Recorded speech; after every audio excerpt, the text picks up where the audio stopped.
This is Venus and Adonis by Shakespeare from line 300 on.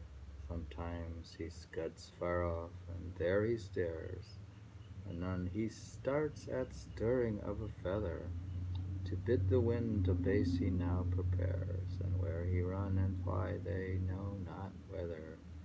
For through his mane, tail, and tail the high wind sings, fanning the airs who wave like feathered wings. He looks upon his love and neighs unto her. She answers him as if she knew his mind, being proud as females are to see him woo her. She puts on outward strangeness, seeks unkind, spurns at her love and scorns the heat he feels, beating his kind embracements with her heels. This makes like the 50 uh, heels. Then, like or melancholy malcontent, he fails his tail that like a falling plume, a cool shadow to his melting buttocks lent his stamps and bites the poor flies in his flume. His love, perceiving how he was enraged, grew kinder, and his fury was assuaged.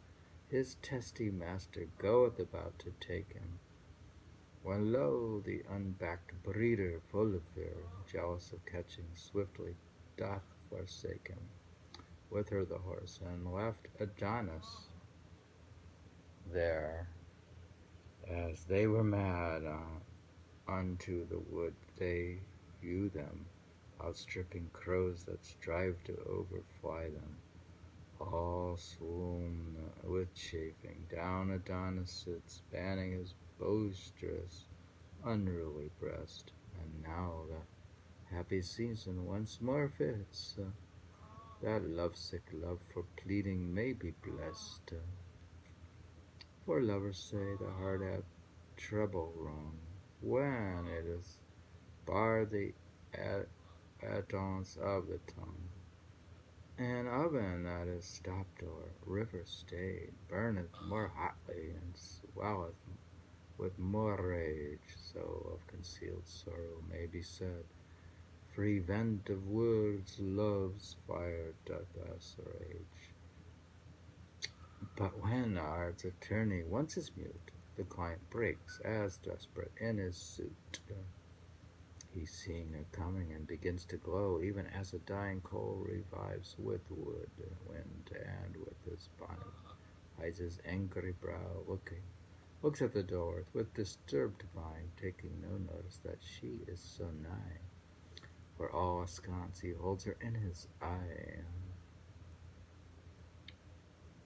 Oh, what a sight it was, wistfully to view how she came stealing to the wayward boy to note the fighting conflict of her hue.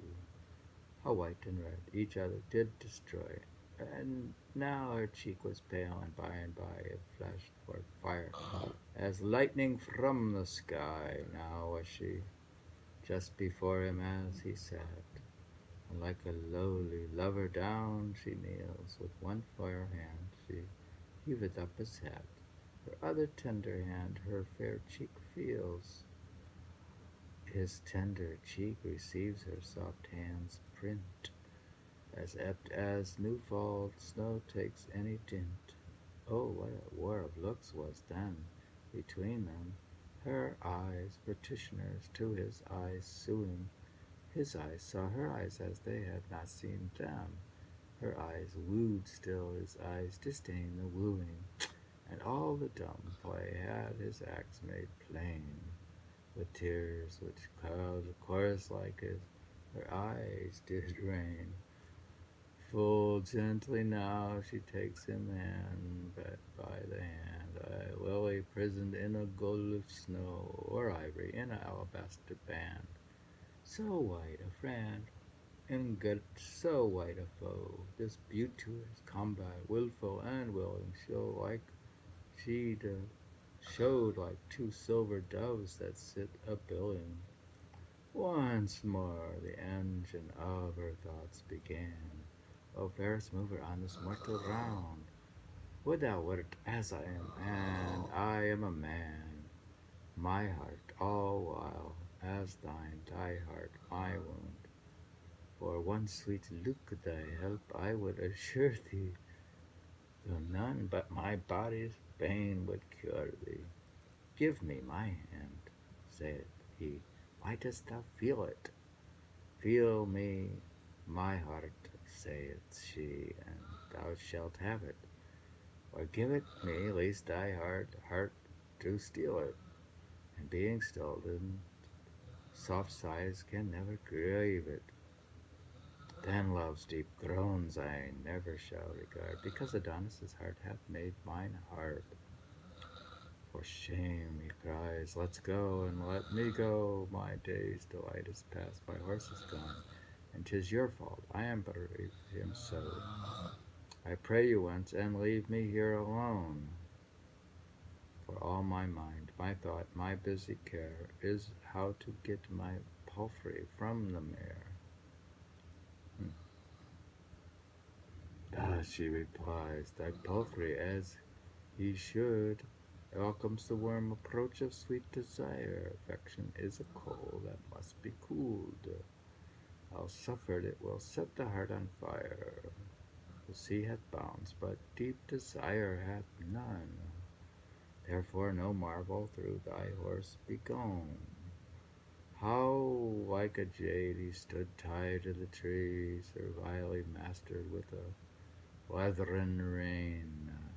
But when he saw his love, youth's fair fee, he held such petty bondage in disdain, throwing the base throne from his bending crest, enfranchising his mouth, his back, his breast. Who sees his true love in her naked bed, teaching the sheets a whiter hue than white? But when his glutton eye, soulful, hath fed, do you think you could teach the sheets a whiter hue than white? Who sees his true love in her naked bed, teaching the sheets a whiter hue than white? But when his glutton eye so full hath fed, with other agents aim at like delight, who is so faint that dare not be so bold to touch the fire, the weather being cold?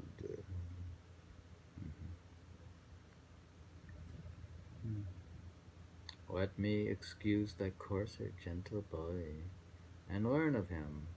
I heartily beseech thee to take advantage on presented joy. Though I were dumb, yet my proceedings teach thee.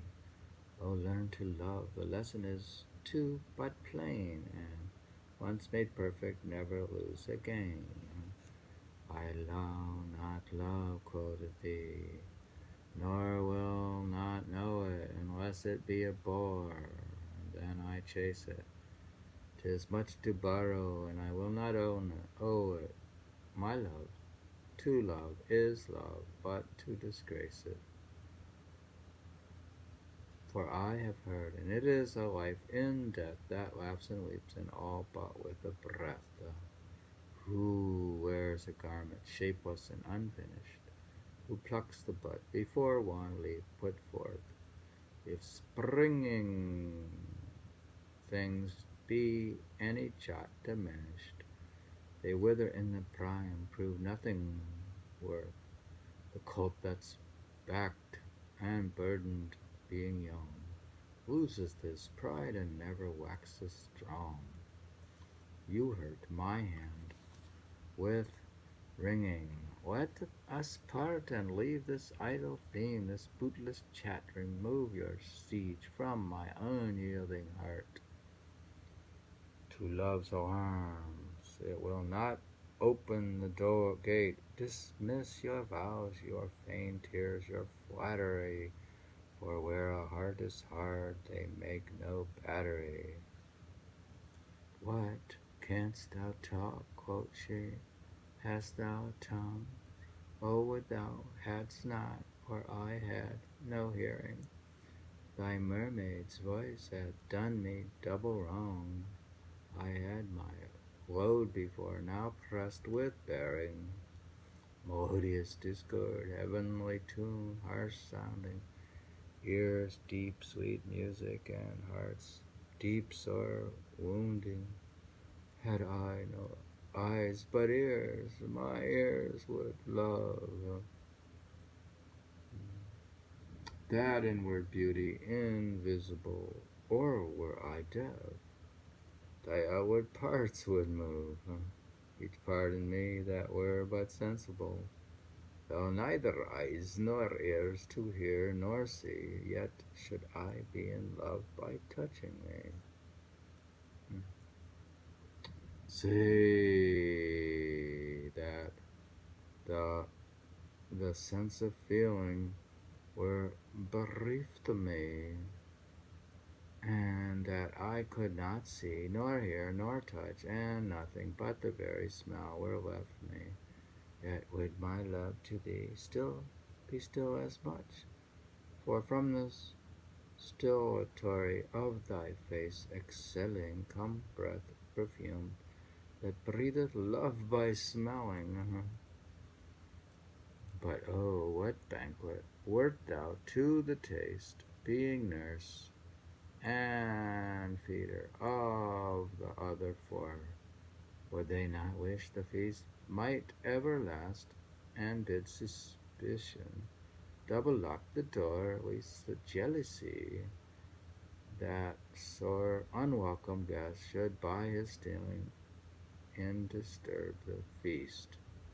Once more the ruby-colored portal opened, which to his speech did honey passage yield, like a red morn that ever yet betokened wrack to the seaman, whack to the seaman, tempest to the fields, sorrow to shepherds, woe into the bugs, gust and flaws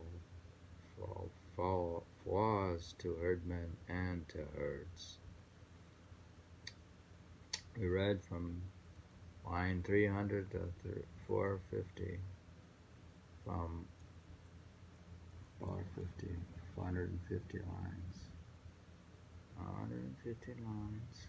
We're reading from Venus und and Adonis of Shakespeare. It's much better than 50 Shades of Grey. 50 Shades, this is far superior. 50 Shades of Grey is no good. Are you still there?